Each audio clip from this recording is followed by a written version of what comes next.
All right, we have Khama Worthy on the show. He returns to action next Saturday, June 27th, taking on Luis Pena in Las Vegas. The Death Star returns to the octagon, and he makes his what the heck debut right now. Khama, good to see you, man. How are you? Hey, man, thanks for having me. Pretty good. Talk about a road to get to the second UFC fight, Khama. We've spoken, I think, late February, I believe, ahead of your April 18th fight. You were scheduled to fight Ottman Azaitar at UFC 249. Then the promotion tried to salvage the event, booked you against Michael Johnson at Tachi Palace, and the plug gets pulled on that event. And now you're back 2 months later. How thrilled were you to finally just get a contract to put your pen on after all this time? Yeah, man. I actually took this fight. It was like 3 weeks, basically like 3 weeks notice or 2.5 weeks notice. But I was just ready to go. Really, I just really wanted to take the fight and really wanted to just fight again. It's almost been a year since I fought last, so it's a little bit long. The pandemic has obviously affected you as a fighter, but it's affected you in multiple ways, not just because of getting you back in the octagon, but you're a gym owner. I remember the last time I spoke with you, you were telling me that you were moving your gym to a new location, which I believe you've done at this point. But how would you describe these last 3 months or so? Hectic. Yeah, because I had it planned that I was supposed to fight, and then I was going to move after my fight, and then all that didn't happen. So you didn't have the money to do anything. So then you had to do everything yourself because people weren't really going out. Like there were no moving companies or anything. So everything was put on hold for a little bit, and I had to do a lot of stuff myself or get some people from the gym to help me out. But we got there, and we've made it through, and now it's time to move forward. After April 18th, fella, were you offered any other fights? Like even on the new date of UFC 249, had you been approached with anything else, or was this the first thing? I got offered Drew Dober like 2 weeks out, and I was like, I hadn't trained. The gym wasn't complete, so I had nowhere to actually go and train in. So I had to turn that down because I know I think he was helping Gaethje get ready for Tony Ferguson. And I was like, yeah, I'm fat. Excuse me. Usher.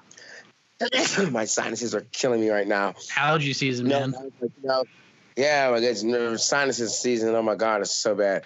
But I was like, nah. Me and my coach sat down. It just wasn't the right fight, so we just had to wait off. And then after that, I didn't know. I was like, I kept asking, like they were pitting fight over. I was like, oh man, they want to skip past me. But this one fell in my lap, so I jumped on it.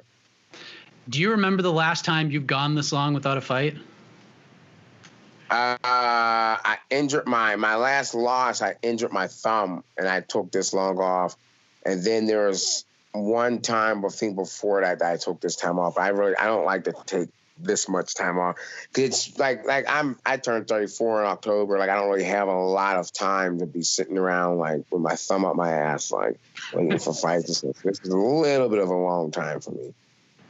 Absolutely, and that's exactly what it was. I think it was like you lost back-to-back fights. I think it was 10 months between those two fights, and then it was 10 months between your last loss and then the first win on this winning streak. So here we go. 10 months, could mean a good thing for you.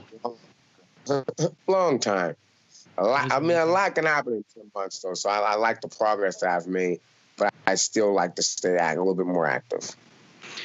Well, now you get to keep that activity moving. You get Luis Pena. We get the Death Star versus Violent Bob Ross, and Luis is an exciting guy. There's a lot of hype surrounding him. Sounds pretty familiar, does it not?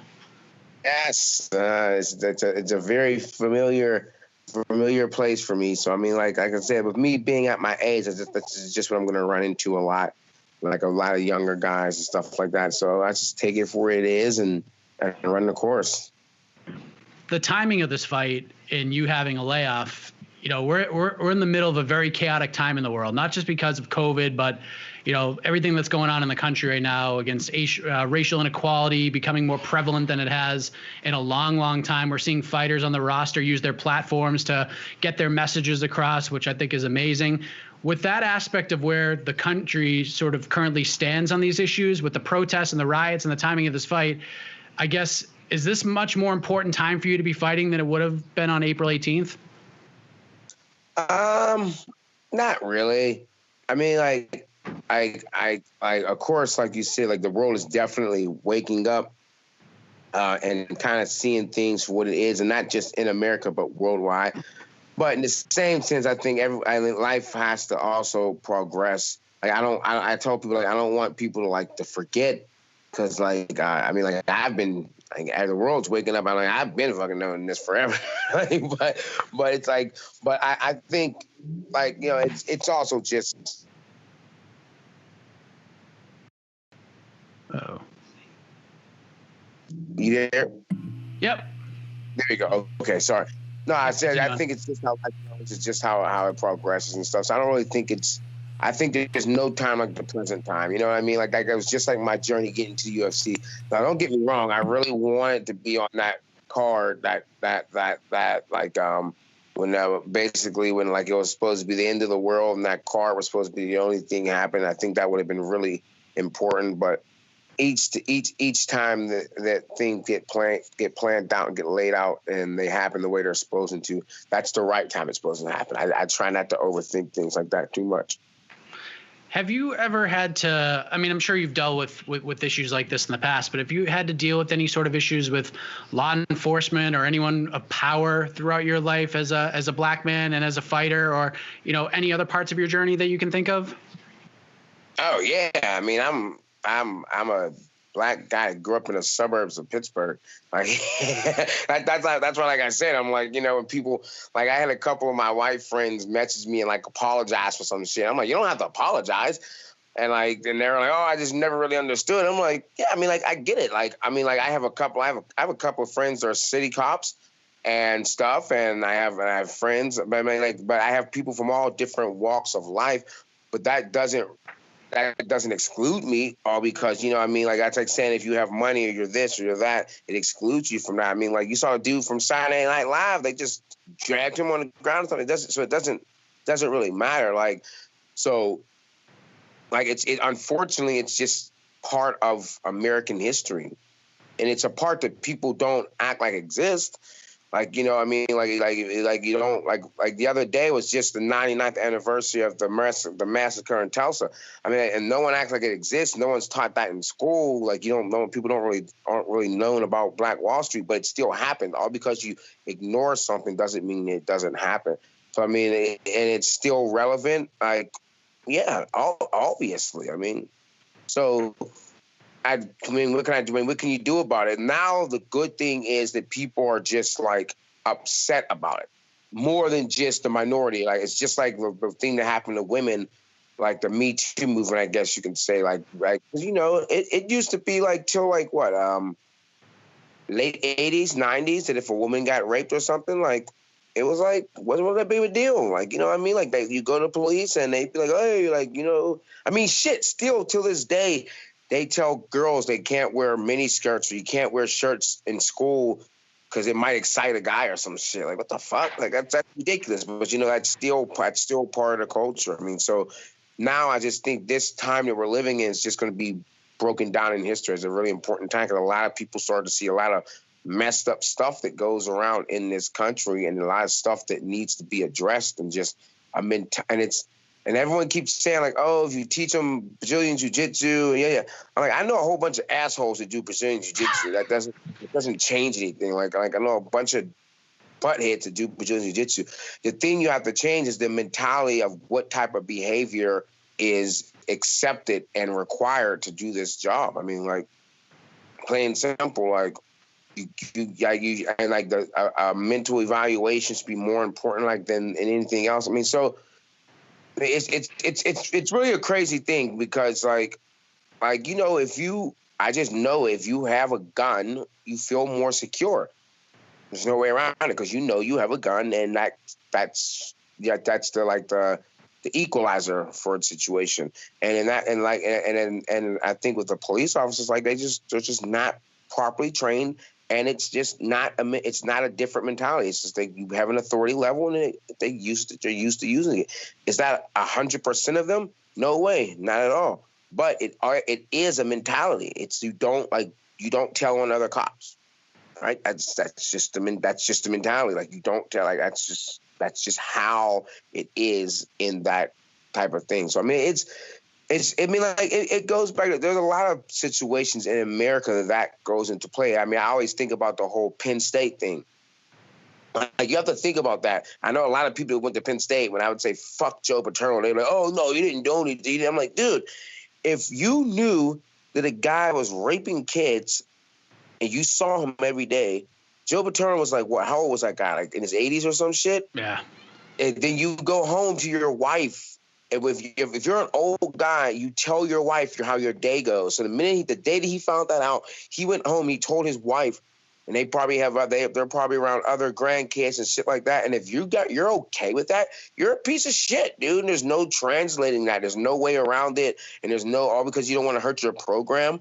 But mad people still consider him to not be at fault for that. I'm like, the fuck? Like, no, that's that whole no snitching mentality. Fuck that. You're a piece of shit, and I know you're a piece of shit. I'm telling everybody you're a piece of shit. And that has to be the mentality that goes into the workplace in general, especially in the police force. If you know that someone is a racist piece of shit, or if you know someone's sexist, or if you know someone likes to abuse their power, you should tell your authorities. And the biggest thing with police is I think your authorities have to hold them accountable. That's what I don't think they get held accountable for that. Obviously, because the guy that did that to him, he had like a track record up the ass, man. And they're like, and then it gets pushed under the table. But it is, guess it is what it is. And now it's just finally starting to come to light. So it's a good time. A sad time because someone had to die again for it. I mean, like multiple people had to die. And now it's getting pushed to the front, but it's also a good time in the same sense. Yeah, I feel like in the end, it won't be like we won't have this thing fixed. It's going to take a long time to get to where we need to be. But I think I agree with everything you just said. And I think another important thing, which you sort of touched on, is that it's very important to not paint everybody with the same brush. And you sort of allude to that, like you're friends with cops. I know cops personally who are incredible police officers. They're in the community. They get out of their cars and talk to people, and they're just like incredible people. But you can't paint them with the same paintbrush as you paint, these other guys. You know what I mean? It's not, and that's the thing. It's sad. I feel bad for them, quite frankly, because they're kind of stuck between a rock and a hard place. Because if they do report, they'll probably get fired, or you'll probably be considered like a traitor because you're like, you're talking on your butt. Like, dude, what do you mean? Like that's our job. But again, it's the mentality has been built up. It's like years and years and years and years of this type of mentality has been built up. Like.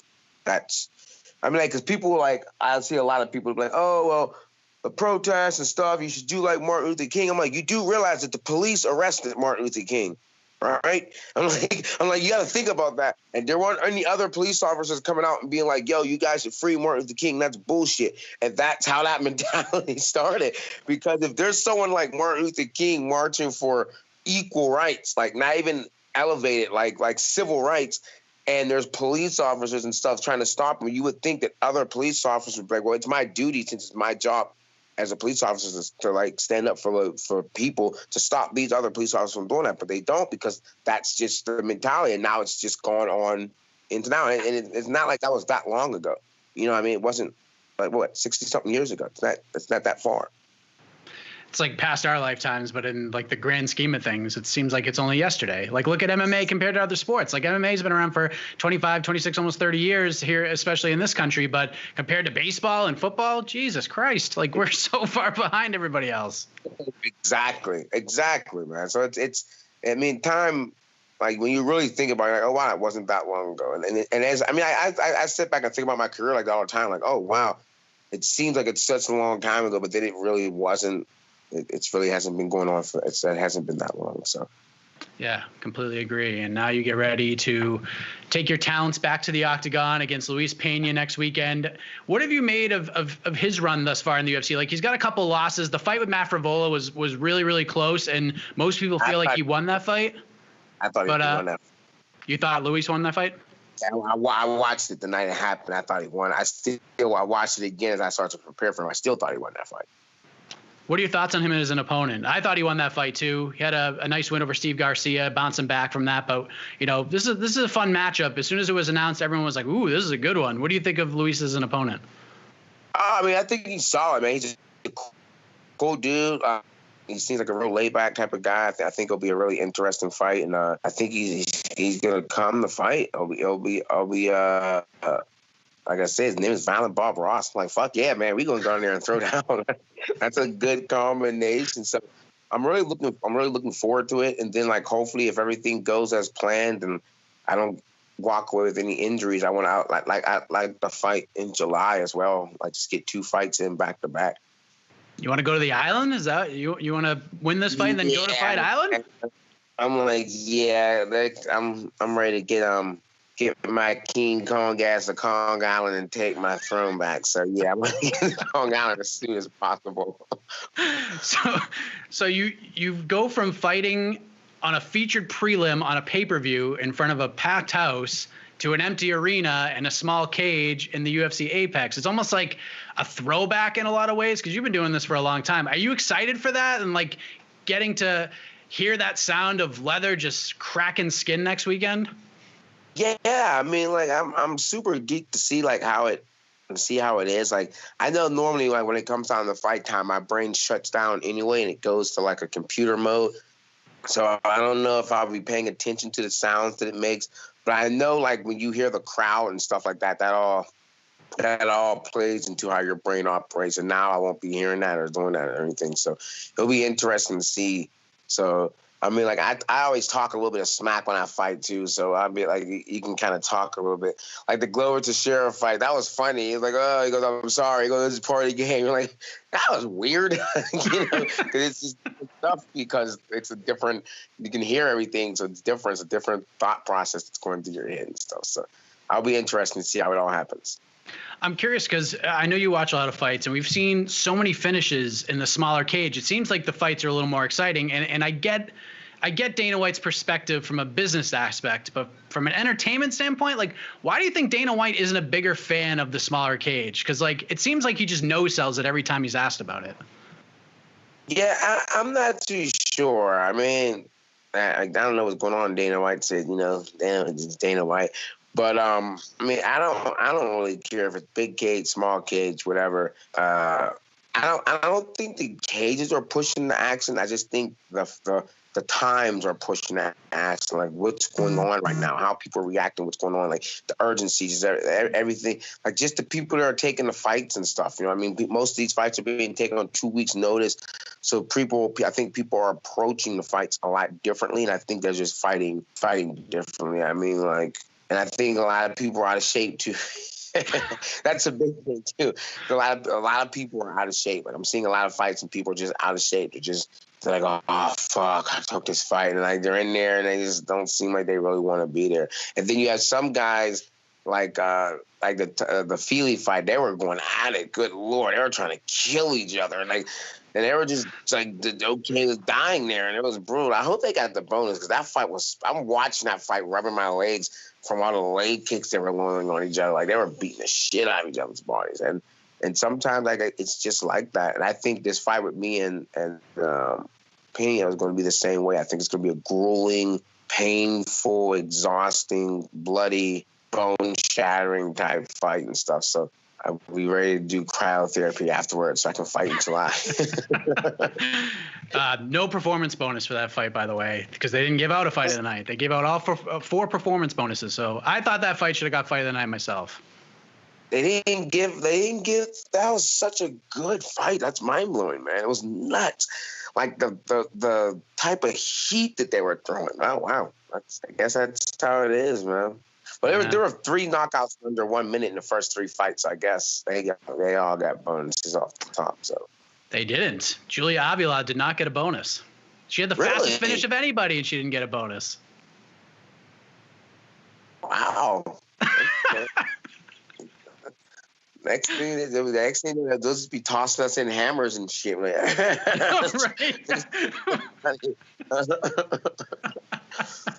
Well, you'll be looking for a bonus, I'm sure, next weekend. How do you remind all of these fans that may have forgotten about that win over Devontae Smith about a year or so ago? How do we remind them next Saturday night, Khama?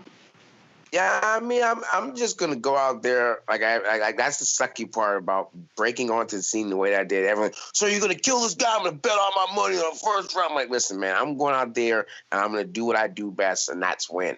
and it's going to be entertaining just because that's just the type of person I am. I'm like, but how exactly? I'm not too sure. I can win by submission. I can win by decision. I can win by knockout. I can win by him not coming off the stool. I can win by gorilla slam. There's all kinds of different ways that I can win. All I know is I'm going out there to get the W. Before we let you go, one of the reasons I was very excited about this conversation was I went back to our last chat, and you gave one of the greatest breakdowns of a fight that I've ever heard in my entire life. Before it fell out, I asked you to give your thoughts on Khabib Nurmagomedov versus Tony Ferguson, and I still cannot get your breakdown out of my head. It was hilarious. It was unbelievable. But now we have another fight to talk about. Justin Gaethje ends up beating Tony Ferguson, becomes the interim champion. So now it appears that Khabib is going to fight Justin Gaethje maybe in September. I don't know when that's going to happen, but it's going to happen. So although we're probably like 3 or so months away from that fight happening, can we get your thoughts on that matchup, Khabib versus Gaethje? Yeah, I actually think that is the worst matchup for Khabib. I think Gaethje's the worst, just because of the high level. I've heard from people that wrestled with him that he could have been like an Olympic level wrestler. He was that good of a wrestler, and he's never used it in any fight.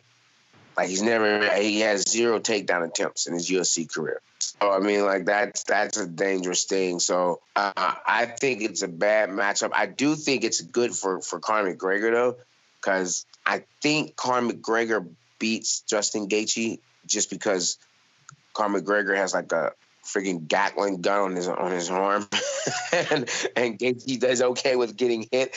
And I don't think you can get hit too many times by Conor McGregor. But yeah, I think he beats Khabib's lead leg up really bad and ends up knocking him out.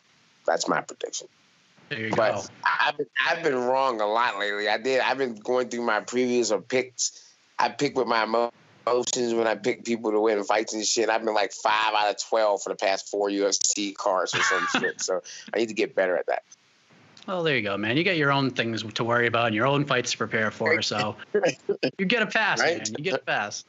But always great talking with you, man. This is going to be a great fight next weekend. A lot of people are looking forward to this against Luis Pena. Hopefully this is the first of many fights for you in 2020. Hopefully all goes well. We get to see you on Fight Island. Always a pleasure chatting with you, Khama. Safe travels and all the best next weekend, man.